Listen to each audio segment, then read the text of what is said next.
नमस्कार, जय हिंद विद्यार्थी मित्रांनो. यारो कोल्हापूर आर्मी रॅली भरती 2023. तर आज मित्रांनो यारो कोल्हापूर आर्मी रॅली भरती 14 डिसेंबरला भरती झाली आणि आज मित्रांनो भरतीचा 4था दिवस होता. तर आज ज्या मुलांचं मित्रांनो ग्राउंड झालं तर त्यांचाच अनुभव तुम्हाला सांगणार आहे की एका बॅचमध्ये मित्रांनो आज 14 डिसेंबरला किती मुलं सोडले आणि एका बॅचमधून किती मुलांना घेतलं, त्याचबरोबर ॲक्सिलेंटचे किती मुलं घेतले, त्याचबरोबर सेकंड ग्रुपचे किती मुलं घेतले, त्याचबरोबर ॲक्सिलेंटसाठी 1600 मीटर रनिंगसाठी टायमिंग किती देण्यात आला होता, सेकंड ग्रुपसाठी 1600 मीटर रनिंगसाठी टायमिंग किती देण्यात आला होता आणि मुलं या ठिकाणी कोणकोणत्या चुका करत आहे ज्या तुम्हाला करायचे नाही आणि भरती प्रक्रिया मित्रांनो कशा प्रकारे चालू आहे. तर आज यारो कोल्हापूर आर्मी रॅली भरती मित्रांनो 14 डिसेंबरला भरती कशा प्रकारे झाली, त्याचबरोबर तुम्हाला मित्रांनो कोणकोणत्या गोष्टीचं लक्ष ठेवायचं आहे, त्याचबरोबर आज उंची किती घेतली होती, त्याचबरोबर सर्वात जास्त मूल्य कायच्यामध्ये कटत आहे. तर संपूर्ण माहिती सांगणार आहे मित्रांनो यारो कोल्हापूर आर्मी रॅली भरतीबद्दल. तर पहा आज 14 डिसेंबरला मित्रांनो भरती कशा प्रकारे झाली. तर मेन म्हणजे हे सांगणार आहे की एका बॅचमध्ये किती मुलं सोडले आणि एका बॅचमधून किती मुलांना घेतला आणि टायमिंग किती देण्यात आला होता 1600 मीटर रनिंगसाठी. ठीक आहे, तर आजचा व्हिडिओ खूप महत्त्वाचा होणार आहे. व्हिडिओ शेवटपर्यंत बघा आणि व्हिडिओला आताच लाईक करा. नमस्कार विद्यार्थी मित्रांनो, नोकरी लाईन मराठी यूट्यूब चॅनलवर तुमचं सर्वांचं सहर्ष स्वागत आहे. तर मित्रांनो व्हिडिओचा थंबनेल बघून तुमच्या लक्षात आलं असेल की आपला व्हिडिओ कोणत्या टॉपिकवर होणार आहे. व्हिडिओ सुरू करण्याच्या आधी आपल्या यूट्यूब चॅनलला सबस्क्राईब करा जेणेकरून प्रत्येक भरतीचे अपडेट तुमच्यापर्यंत सर्वात आधी पोहोचेल आणि जास्त करून यारो कोल्हापूर आर्मी रॅली भरतीच्या रिलेटेड जास्त व्हिडिओ आपल्या चॅनलवर अपलोड करत असतो. तर पहा मित्रांनो आज 14 डिसेंबरला कोल्हापूर या ठिकाणी आर्मीची भरती झाली. तर या ठिकाणी मुलांनी कोणत्या चुका केल्या ते तुम्हाला सांगून देतो. तर आज काही मुलांनी मित्रांनो अशा सुद्धा चुका केल्या. तर 14 डिसेंबरलाच मित्रांनो मुले आले होते आणि भरती झाल्यावर मुलं आले. ठीक आहे, तर यामध्ये भरती देणारे नवीन जास्त मुलं आहे कोल्हापूर यारोमध्ये, कारण की नवीन फॉर्म भरणारे सुद्धा खूप कमी आहे, जास्त आहे यामध्ये. तर आज मित्रांनो सर्वात आधी मुलांनी हेच चुका केल्या या ठिकाणी. तर आज मित्रांनो 14 डिसेंबरलाच मुलं भरतीवर आले होते आणि भरती झाली होती. तर त्यामुळे मित्रांनो मुलांना घरी पाठवण्यात आलं. तर सांगायचं एवढंच मित्रांनो, तुमची भरतीची जी प्रोसेस आहे ही 1 दिवस अगोदरपासून चालू झाली असते. तर सांगायचं एवढंच की भरतीला जाताना 1 दिवस अगोदर तुम्हाला भरतीवर हजर राहायचं आहे. तर आज मित्रांनो 14 डिसेंबरला भरती झाली. तर ते मुलं 13 डिसेंबरपासूनच रात्री रांगा लावून होते. ठीक आहे, तर सांगायचं एवढंच की भरतीला 1 दिवस अगोदर जे मित्रांनो तुम्हाला त्या ठिकाणी रांगा लावावं लागणार आहे.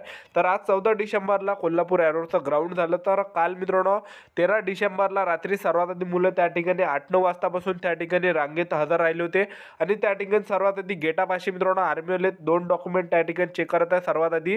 तर सर्वात आधी मुलांचे त्या ठिकाणी हॉल तिकीट, ॲडमिट कार्ड जे मित्रांनो चेक केले आणि ॲडमिट कार्डला फोटो चिपका, त्याचबरोबर त्या ठिकाणी आधार कार्ड, हे 2 डॉक्युमेंट त्या ठिकाणी चेक केल्या जातात स्टार्टिंगला. तर हे 2 डॉक्युमेंट तुमच्याजवळ असले तेव्हाच तुम्हाला ग्राउंडच्या आतमध्ये बसून देते. तर सर्वात आधी 9 वाजतापासून मुलांना ग्राउंडच्या आतमध्ये बसवलं. त्या ठिकाणी फक्त 12 वाजेपर्यंत मुलांना बसवलं आणि जवळपास काल मित्रांनो 1000 मुलं आले होते काल. ठीक आहे, 1000 ते 1100 मुलं काल भरतीवर आले होते. तर त्या ठिकाणी 12 वाजेपर्यंत सर्वात आधी मुलांना बसून ठेवलं. तर 12 वाजेपर्यंत त्या ठिकाणी काहीच होत नाही, लक्षात ठेवा. तर 12 वाजेपर्यंत त्या ठिकाणी पत्ते हालत नाही. ठीक आहे, तर तुम्हाला जर मित्रांनो भूक वगैरे लागली तर सर्वात आधी तुम्ही बाहेरच जेवण करून घ्यायचं किंवा ग्राउंडच्या आतमध्ये जेवले चालते, पण ग्राउंडच्या बाहेरच जेवायचं. 8 वाजता तुम्हाला जर भूक लागली तर 8 वाजता हलकंसं जेवण करा आणि फळ वगैरे मित्रांनो तुम्ही खात. मी असं का सांगत आहे, कारण की त्या ठिकाणी तुमचा ग्राउंड 1 वाजता सुद्धा होऊ शकते, 2 वाजता सुद्धा होऊ शकते, 12:30 वाजता सुद्धा होऊ शकते. ठीक आहे, तर त्या ठिकाणी 12 1 वाजेपर्यंत मुलांना बसून ठेवलं जात आहे. तर यानं काय होतं की मित्रांनो एनर्जी लो होत आहे आणि 1600 मीटर रनिंगसाठी मित्रांनो ताकदचं काम आहे. शरीरामध्ये ऑन असलं तेव्हाच मित्रांनो ताकद असणार आहे, तेव्हाच ग्राउंडचा परफॉर्मन्स चांगला येणार आहे. तर ज्यांनी सुद्धा रनिंग काढली त्यांचा अनुभव आहे हा. ठीक आहे, तर हे झाल्यानंतर 12 वाजेपर्यंत मुलांना बसून ठेवलं ग्राउंडच्या आतमध्ये. जसे 12 वाजले तशी मित्रांनो भरतीची प्रोसेस चालू झाली आणि सर्वात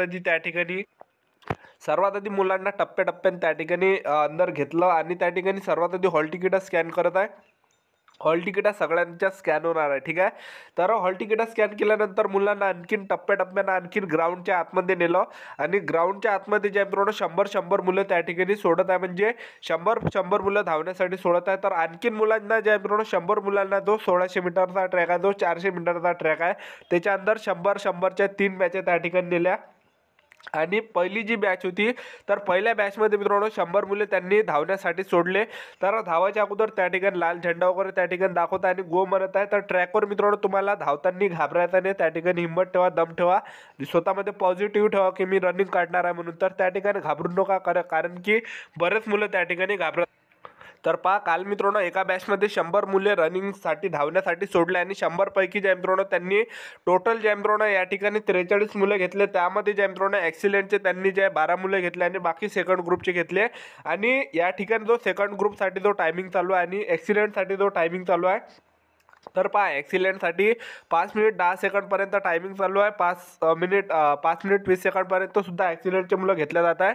आणि सेकंड ग्रुपसाठी जो टायमिंग देण्यात आला होता तो होता मित्रांनो 5 मिनिट 30 सेकंडपर्यंत. ठीक आहे, 5 मिनिट 30 सेकंडपर्यंत जेवढे पण मुलं येणार आहे तेवढे ते घेत आहे. तर ज्यांनी सुद्धा रनिंग काढली त्यांना मित्रांनो मंडपामध्ये बसवण्यात आला आणि त्यांच्या हातावर शिक्के दिले. ज्यांनी ॲक्सिलेंटमध्ये रनिंग काढली त्यांच्या हातावर फर्स्ट ग्रुपचा सिक्का आणि ज्यांनी सेकंड ग्रुपमध्ये रनिंग काढली त्यांच्या हातावर सेकंड ग्रुपचा सिक्का.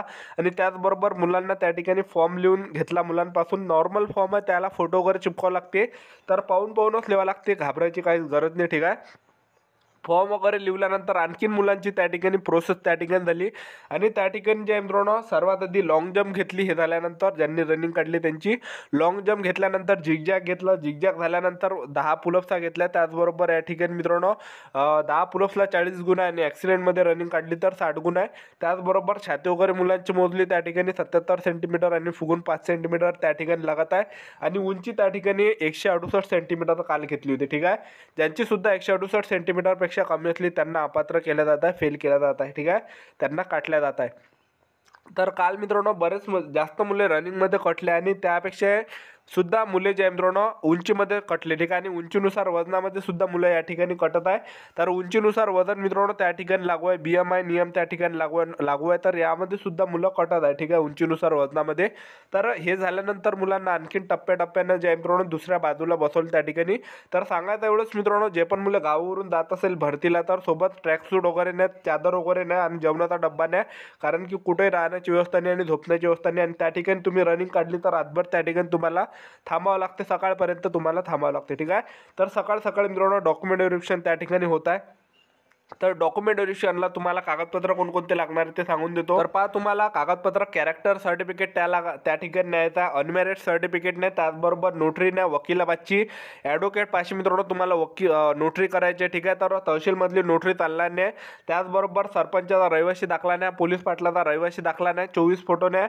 त्याचबरोबर 10वीचं मार्कशीट, 10वीचं बोर्ड सर्टिफिकेट, 12वीचं मार्कशीट, 12वीचं बोर्ड सर्टिफिकेट, जातीचा दाखला नाही. त्याचबरोबर डोमिशियल नाही, TC नाही. TC जर नसेल तर कॉलेजमधलं बोनाफाईड. त्याचबरोबर राशन कार्ड, सरपंचाचा रहिवासी दाखला नाही, पोलीस पाटलाचा रहिवासी दाखला, त्याचबरोबर आधार कार्ड आणि 24 फोटो. बस एवढे डॉक्युमेंट न्यायचे आहे. आणि हे जे कागदपत्र सांगितले याचे मित्रांनो तुम्ही एक झेरॉक्स आणा, काहीही प्रॉब्लेम येणार नाही. ठीक आहे, तर आर्मीवाले त्या ठिकाणी ओरिजिनल डॉक्युमेंटसुद्धा चेक करत आहे, नोटरीसुद्धा त्या ठिकाणी चेक करत आहे. तर ओरिजिनल डॉक्युमेंटसुद्धा नाही त्या ठिकाणी आणि झेरॉक्ससुद्धा तुम्ही न्या त्या ठिकाणी. ठीक आहे, तर एवढे डॉक्युमेंट नेले तर काही प्रॉब्लेम येणार नाही. ठीक आहे, तर अशा प्रकारे मित्रांनो यारो कोल्हापूर आर्मी रॅली भरती 14 डिसेंबरला भरती झाली. तर आपलं यूट्यूब चॅनल सबस्क्राईब करून ठेवा. यारो कोल्हापूर आर्मी रॅली भरतीबद्दल वेळोवेळी अपडेट देत राहणार. तर आजच्यासाठी इथंच थांबतो. भेटूया नेक्स्ट व्हिडिओमध्ये. जय हिंद, जय भारत.